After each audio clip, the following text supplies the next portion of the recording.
जनजीवन संवाद उपस्थापन मु लहरिका पट्टनायक। पार्वणर ऋतु सह आसी भाईचारा और सौहार्द्यर पर्व नुआखाई। प्रकृति तथा दिव्य सत्तांक प्रति कृतज्ञतार एही पर्व रे इष्ट को नवान्न लागि करबा सह भल अमल देबा और कृपा रखिथिबा पई प्रार्थना करा जाए। भारत एक कृषि प्रधान देश। एठाकार विभिन्न राज्य रे जलवायु अनुसार भिन्न भिन्न फसल चाष करा जायथाय।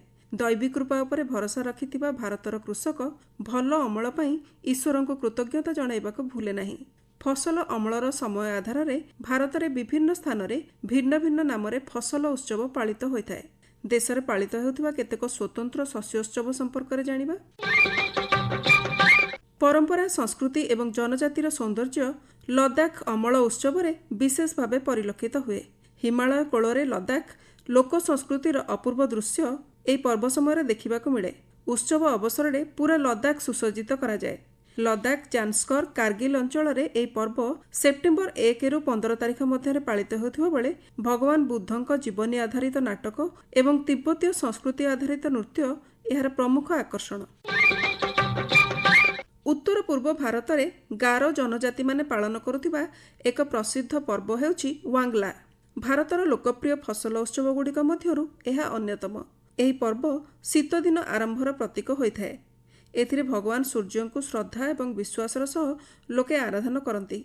फसल अमल चले एवं घरे सुस्वादु खाद्य प्रस्तुत करा जिबा सह समस्ते नुआ वस्त्र पिंधती। पारंपरिक वस्त्र रे सुसज्जित होई बाद्यर ताले ताले महिला और पुरुष नृत्य करिथांती। मेघालय एवं आसाम रे प्रायतः नवेम्बर मासरे एही पर्व पालित हुए। भारतर प्रमुख फसल उत्सव गुड़िक मध्यरु हरेली अन्यतम। एही दिन कृषक कृषि कार्य व्यवहार हेउथिबा समस्त उपकरण परिष्कार करी सेगुड़िक पूजा करती।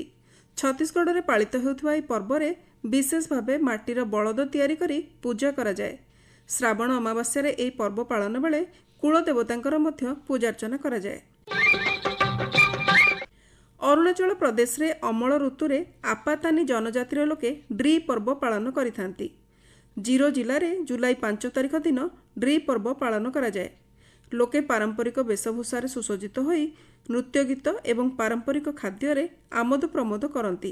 एही अवसर रे आपातानी माने 4 जन देवता तामु, हार्नियांग, मेती एवं दानियंग को प्रार्थना करी प्रचुर अमलर आशीर्वाद मागिथांती। 3 दिन धरी पालित होउथिबा एही पर्व रे विभिन्न क्रीड़ा प्रतियोगितार आयोजन भी करा जाए।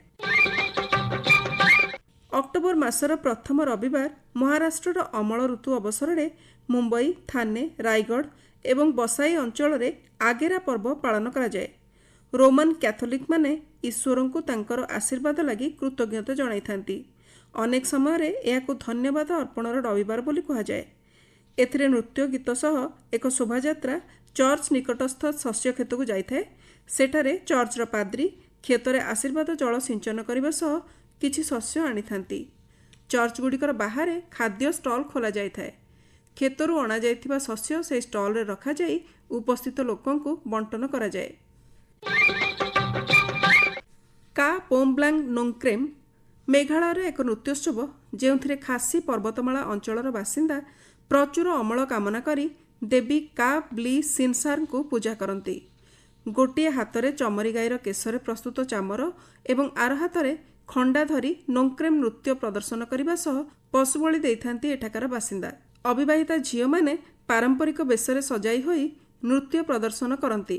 पूजक पोम्ब्लांग नाम एक अनुष्ठान करती जेउथिरे शिलंग श्रृंगर देवी ली शिलंग को संतुष्ट करने लगी गंजा बलि दिया जाए। एही 5 दिनिया पर्व नवेम्बर मास तृतीय सप्ताह पालन करा जाए। पोम्ब्लांग अनुष्ठान सह टांगमुरी नामक विशेष वाद्ययंत्र एही पर्वर प्रमुख आकर्षण। नवान्न पश्चिमबंग रे सबुठारु प्राचीन एवं लोकप्रिय पर्व। एही अवसर रे धान फसल को काटी घरे रखिबार परंपरा रहिछि। बंगाळार कृषक माने एही परंपरा निर्वाह करिबा सह देवी लक्ष्मी को प्रथम शस्य अर्पण करिथांती। बंगाळा मास अग्रहायन रे शस्य अमल करी देवी को अर्पण करा जाए एवं तांको आशीर्वादरु आहुरी भलो अमल कामना करिबा सह सेही अमल लागि कृतज्ञता जणांती। नुआ चाउल रे प्रस्तुत खीरी बा जाऊ एवं नवान्न मेला एही पर्वर वैशिष्ट्य। नवेम्बर रु डिसेम्बर मास मध्य रे एही पर्व पालन करा जाए।